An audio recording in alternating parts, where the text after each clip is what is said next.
Hello my dear students, कैसे हो आप सब। आई होप बहुत ही अच्छे से होंगे।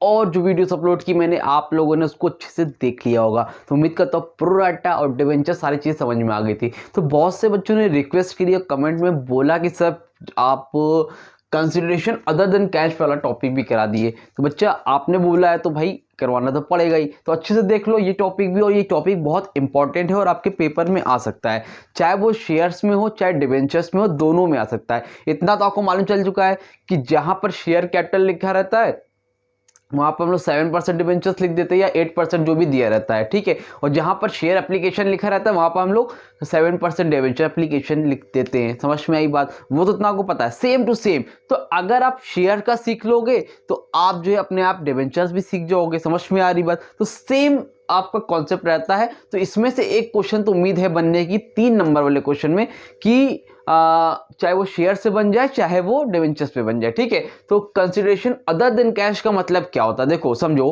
कि जैसे हम लोग कोई चीज खरीदते हैं, जैसे मान लो मैंने मार्कर खरीदा। अगर मैंने मार्कर खरीदा तो मैं उसके बदले में क्या देता हूं? पैसे देता हूं। समझ में आ रही बात? भाई मैंने मार्कर खरीदा तो मैंने उसको पैसे दे दिए। ये क्या हो गया? भाई मैंने पैसे दिए, मार्कर लिए, मेरे पास सामान है। लेकिन ये बोल रहा है कंसिडरेशन अदर देन कैश, मतलब इसका है कि मैंने मार्कर खरीदा लेकिन मैंने उसको कैश नहीं दिया, पैसा नहीं दिया, मैंने उसको शेयर दे दिया, मैंने उसको डिवेंचर्स इश्यू कर दिया। जस्ट सपोज मान लो मैंने किसी से मशीन खरीदी। क्या खरीदी? मशीन खरीदी। तो हम लोग एंट्री क्या करते हैं नॉर्मली? मशीन अकाउंट डेबिट, मेरे पास से कैश चला जाता है तो हम लोग क्या लिखते हैं? Machine account debit to cash account. लेकिन यहां पर नहीं लिखोगे, यहां पर क्या लिखोगे? मशीन अकाउंट डेबिट, ठीक है। लेकिन हम उसको क्या दे रहे हैं? अपने पास से शेयर दे रहे हैं। समझ में आ रही है? हमने कहा कि मशीन खरीदा तो बदले में मैं क्या दे रहा हूं? उसको शेयर दे रहा हूं। समझ में आ रही है? तो कैश की पे हम लोग यहां पर क्या देंगे? शेयर देंगे, या फिर डिवेंचर्स वाला करेंगे तो डिवेंचर देंगे। अगर मैंने मार्कर खरीदा और मार्कर की जगह पे मैंने उसको शेयर इशू कर दिया, पैसा नहीं दिया, समझ में? अब देखा यार कैश क्या करोगे लेके? लो ये एक काम करो तुम मुझसे, मैं शेयर तुम्हारे नाम पे इशू कर दे रहा हूं। समझ में आ रही बात? इसी को हम लोग क्या बोलते हैं? Purchase consideration other than cash. इसकी एंट्री क्या होती है ध्यान से समझ लो। इसके मैं 1-2 क्वेश्चन भी अभी करवा दूंगा और अभी आज ही के आज 15 मिनट के अंदर, 20 मिनट के अंदर आपको पूरा टॉपिक अलग क्लियर हो जाएगा, ठीक है। कंसिडरेशन अदर देन कैश का मतलब क्या है? देखो नॉर्मल पहली इसकी एंट्री होती है एसेट्स अकाउंट डेबिट। क्या होती है? Assets account debit. कोई भी एसेट्स आपने खरीदा तो एसेट्स की जगह पे machine, plant and building, machinery, कुछ भी रहेगा वो आप डेबिट में लिखोगे। टू वेंडर्स अकाउंट क्या रहेगी? To vendors account. Vendors account का मतलब क्या है? जिससे आप सामान खरीद रहे हो उसमें अगर नाम दिया रहे स्टार लिमिटेड तो स्टार लिमिटेड लिख देना। आमिर मशीन, आमिर कंपनी, कोई भी खरीदा, मुझसे खरीद लिया तो मेरा नाम लिख देना। जो भी वेंडर का नाम होगा वो आप यहां पर लिख दोगे। तो assets account debit to vendors account, ये एक बेसिक सी एंट्री है, ठीक है। वेंडर्स को अब क्या करेंगे हम लोग यहां पर? Vendors account debit. क्या करेंगे? Vendors account debit. इसका मतलब क्या हुआ? वेंडर्स को पैसा देंगे, ठीक है। वेंडर्स अकाउंट डेबिट टू, यहां पर लिखेंगे कैश अकाउंट, ठीक है। बताता हूं उसका मतलब क्या। Vendors account debit to cash account, या फिर यहां पर हो सकता है बैंक अकाउंट, या फिर हो सकता है बिल्स पेबल अकाउंट। मतलब सब नहीं रहेगा, एक कुछ भी रहेगा, ठीक। इस तरह से रह सकता है, ठीक है। अब इसका मतलब उसके बाद अगली एंट्री होगी vendors account debit, vendors account debit, ठीक है। Vendors account debit to share capital account. क्या रहेगी बेटा यहां पर? Share capital account. अभी बताता हूं, देखो देखो समझना बात को। जैसे मैंने एसेट खरीदी, उसकी वैल्यू थी 5 लाख रुपीज, ठीक है। तो हो गई 5 लाख रुपीज, ठीक है भाई, बहुत बढ़िया। 5 लाख रुपीज की मैंने एसेट खरीदी थी। अब जो मैंने 5 लाख की एसेट खरीदी उसमें 5 लाख रुपीज में मैंने 1 लाख रुपीज, कितने? 1 लाख रुपीज कैश दे दिए। क्या लिखे यहां पे? मान लो मैंने कैश में दे दिए, ठीक है। वो मैंने समझाने के लिए लिखा था, अगर बिल्स पेबल से दिया होगा तो बिल्स पेबल लिखना, बैंक से दिया होगा तो बैंक लिख लेना। मैंने कैश में दी तो कैश में लिख लिया, लाख, ठीक है। तो ये कितना हो गया? 1 लाख। यानी कि मैंने 5 लाख रुपए की एसेट खरीदी, लेकिन 5 लाख रुपए में मैंने 1 लाख रुपए कैश में दे दिए। बचा कितना भाई? 1 लाख दे दिए तो 4 लाख रुपीस बचे। तो अब मैंने क्या किया, बोला भाई 1 लाख रुपए कैश पे ले लो, बाकी के जो 4 लाख रुपए है ना उसके बदले पे आप मुझसे क्या ले लो?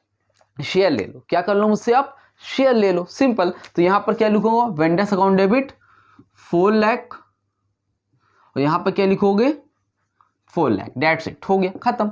आप चाहो तो इस एंट्री को साथ में भी लिख सकते थे, मतलब जैसे मैंने ये दोनों एंट्री अलग अलग लिखी ना, तो आप ऐसे भी लिख सकते हो कि मान लो वेंडर्स कॉमन है, तो आप यहाँ पर लिख लो vendors account debit, vendors account debit, और यहाँ पर क्या लिख सकते हो आप टू कैश अकाउंट और टू शेयर कैपिटल अकाउंट। ठीक है, वेंडर्स को कितना पैसा देना था 5 लाख रुपीस, ठीक है, 1 लाख रुपए मैंने कैश में दे दिया, बाकी का 4 लाख रुपए मैंने क्या किया आपको शेयर कैपिटल से दे दिया। आप ऐसे भी कर सकते हो, एकदम सिंपल है। अच्छा, यही क्वेश्चन अब डिवेंचर्स का होगा तो क्या करोगे, एक ही में समझो, बार बार समझने की जरूरत नहीं है। जहां पर लिखा है vendors asset account debit to vendors account, यही रहेगा। फिर vendors account debit to cash account, यही रहेगा। Vendors account debit to share capital account, जहां पर शेयर कैपिटल लिखा है ना, बस यहीं पर लिख देना 7% डिवेंचर्स अकाउंट, हो गया, खत्म। बस मतलब कहने का मतलब क्या है, डिवेंचर्स की बात होगी ना, तो वहां पर डिवेंचर्स मेंशन कर देना, सिंपल है, एकदम क्लियर है, कोई दिक्कत वाली बात ही नहीं। समझ में आ रही बात, ये समझाने के लिए मैंने लिख दिया। ये इस तरह से आपका नॉर्मल एंट्री होती है।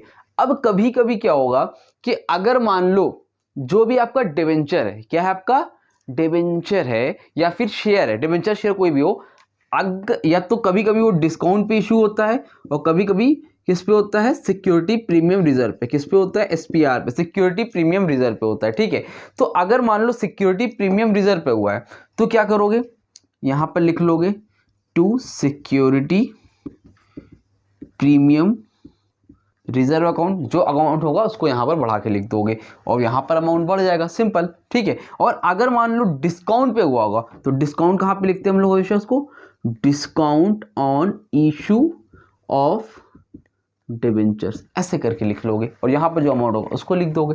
ठीक है, अभी क्वेश्चन करा रहा हूँ और क्लैरिटी मिल जाएगी, टेंशन लेने की बात नहीं है। समझ में आई बात, कोई दिक्कत कोई परेशानी तो नहीं है। स्क्रीनशॉट लेना, इसका स्क्रीनशॉट लो, जल्दी से ले लिया, चलो ठीक है, इसको मैं रफ कर दूँ, रफ कर देता हूँ वही जल्दी से फटाफट। वीडियो लंबी नहीं होनी चाहिए, मेन हमारा काम है वीडियो बहुत लंबी नहीं होने पाए, ताकि आपको जल्दी से सब कुछ समझ में आ जाए। देखो आपकी स्क्रीन पे एक क्वेश्चन आ रहा होगा, आ रहा है, आ रहा है, क्या लिखा है क्वेश्चन में, जल्दी से ध्यान देखो।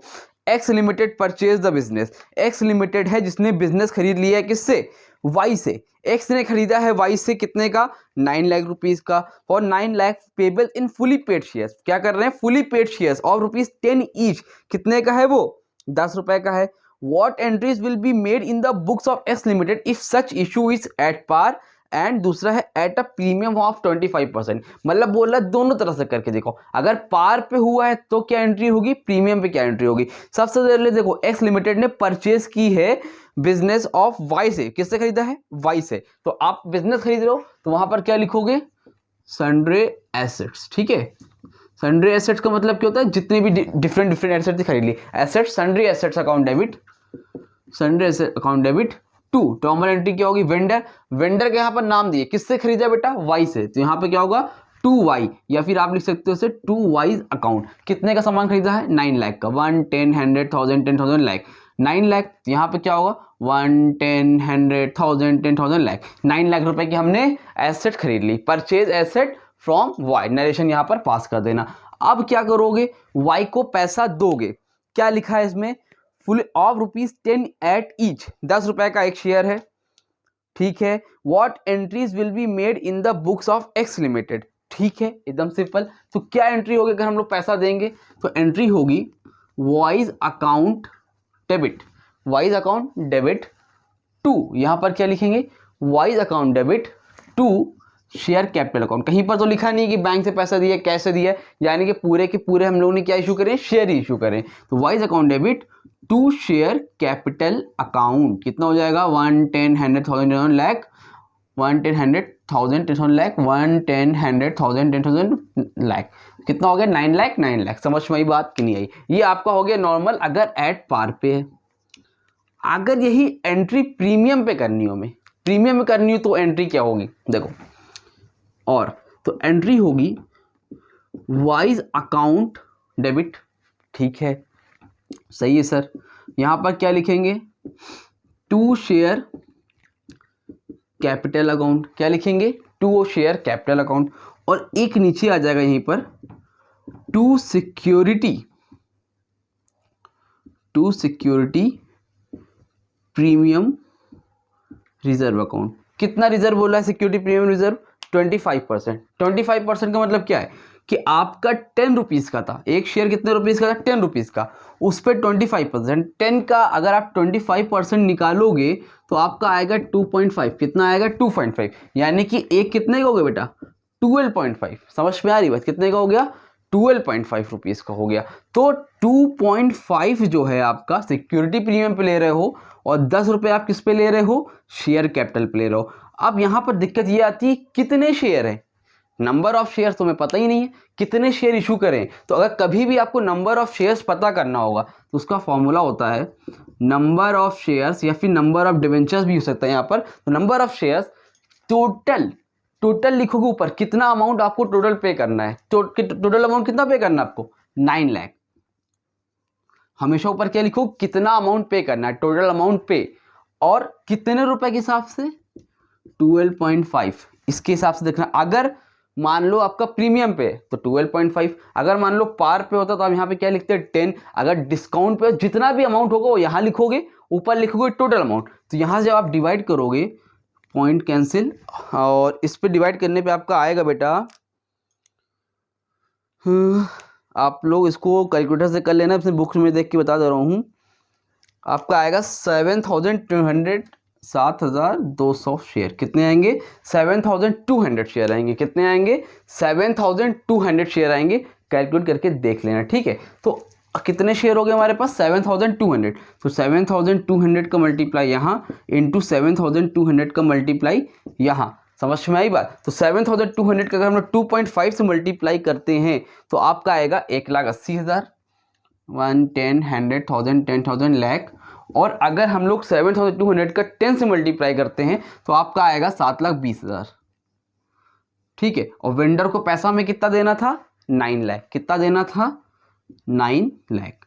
हो गया, डेट्स इट, खत्म। तो इस तरह से आपको करना है। इसमें करना क्या था? सेम पहले वाले में तो कोई दिक्कत ही नहीं है, पहले वाले तो कोई दिक्कत नहीं है। आपने एसेट खरीदी, वाई ने पैसा दे दिया, खेल खत्म हो गया। फिर उसको आपने पे कर दिया, शेयर कैपिटल दे दिया। अगर कुछ पैसे कैश में दिए होते तो यहाँ पर लिखते Y's account debit to cash account to share capital account, लेकिन यहाँ पे कैश से दिए नहीं तो एंट्री होगी Y's account debit to share capital account. That's it, यहाँ पर खत्म। उसके बाद इन्होंने क्या बोला कि अगर ये तो एक अलग क्वेश्चन है, अगर यही काम प्रीमियम पे हुआ होता, भाई 9 लाख का था लेकिन हमने प्रीमियम पे किया है, तो प्रीमियम पे किया है तो आपको नंबर ऑफ शेयर्स पता नहीं, तो नंबर ऑफ शेयर्स पता कर लो। लिखोगे number of shares equal to कितना अमाउंट पे करना है आपको, पूरा टोटल 9 लाख, डिवाइड बाय कितने का है एक शेयर। अगर प्रीमियम पे है तो मैंने 12.5 लिखा। अगर मान लो 10 वाला शेयर डिस्काउंट पे होता तो मैं यहाँ पे 8 लिखता। अगर मान लो जितने का था उतना ही कह रहा था तो यहाँ पे मैं 10 लिखता। तो 10 से डिवाइड करते, समझ में आ रही बात? तो आपने डिवाइड किया तो कितने शेयर आए? 7,200। तो 7,200 को मल्टीप्लाई किया मैंने 2.5 से, तो आपका इतना आया। इससे मल्टीप्लाई किया 7,20,000 आया, और टोटल 9 लाख आना था। तो आपको पता ही वाई को इतना पैसा पे करना था, ठीक है। समझ में आ गई बात? अगर इसी की जगह पे, ये तो प्रीमियम की बात हो गई, ये तो प्रीमियम की बात हो गई, अगर यही क्वेश्चन में डिस्काउंट पे बन जाए तब क्या होगा? डिस्काउंट पे अगर बन जाएगा, समझना, तो ये तो फ्रेम में आ रहा है, नीचे की नहीं आ रहा है, हाँ आ रहा है। तो यही एंट्री को अगर मैं बोलूँ डिस्काउंट पे बन जाए, तो जहां पर ये लिखा है ना, लिखना वाइज अकाउंट डेबिट, और यहां पर लिखोगे discount on issue of debentures account debit और वाइज अकाउंट डेबिट, और यहां पर क्या लिखोगे? टू लास्ट में share capital account. Just suppose मान लो अभी 10 रुपए का शेयर था, आपने सस्ते में बेचा, तो यहाँ पे क्या आएगा? 8 रुपये। यहाँ पर क्या आएगा? 2 रुपये डिस्काउंट को दिखाना, और यहाँ पर पूरा दिखा देना शेयर कैपिटल के हिसाब से। समझ में ये बात? उल्टा हो जाएगा। तो इस तरह से आपको यहाँ पर क्वेश्चंस करने हैं। अगर डिस्काउंट होगा तो यहाँ पर आ जाएगा, ठीक है। क्लियर है? समझ में आ रही बात? कोई दिक्कत हो तो कमेंट सेक्शन में कमेंट करके इंस्टाग्राम पे कांटेक्ट कर लेना। तो इस तरह से आपको कंसिडरेशन अदर देन कैश वाले क्वेश्चन करने हैं, ठीक है। क्लियर है, प्रैक्टिस कर लेना। और अगर मान लो आपका डिबेंचर्स का आता है, शेयर कैपिटल ये पे में यहाँ पे परसेंटेज डिबेंचर लिख लेना। क्या लिख लोगे? परसेंटेज डिबेंचर्स लिख लोगे, ठीक है। जहाँ जहाँ शेयर कैपिटल वहाँ पर परसेंटेज डिबेंचर लिख देना, डेट शीट खत्म हो जाएगा। तो दोनों का कॉन्सेप्ट सेम है, बस शेयर कैपिटल डिबेंचर इस तरह से क्वेश्चन होते हैं। आई होप समझ में आया होगा। वीडियो अच्छी लगी तो वीडियो को लाइक करो, अपने ज़्यादा दोस्तों को शेयर करो, जिन्होंने नहीं पढ़ा है बेटा उनकी भी हेल्प हो जाए, ठीक है। और मिलेंगे न्यू वीडियो में बहुत जल्द, और wish you all the best. अगर नई न्यू वीडियो बनाऊंगा तो आप लोग के लिए उसको देख लेना, और वही हेल्पफुल होगी। नहीं तो wish you all the best, आप सबको पेपर बहुत अच्छे से दे के आना, ठीक है। तो चलो, आप लोगों ने रिक्वेस्ट की थी इसलिए मैंने इसकी वीडियो बना दी, ठीक है। चलो मिलेंगे पेपर के बाद एक बार फिर, और मुझे कमेंट सेक्शन करके यह बताना भूलना मत कि पेपर आप लोगों का कैसे हुआ। Okay, thank you so much.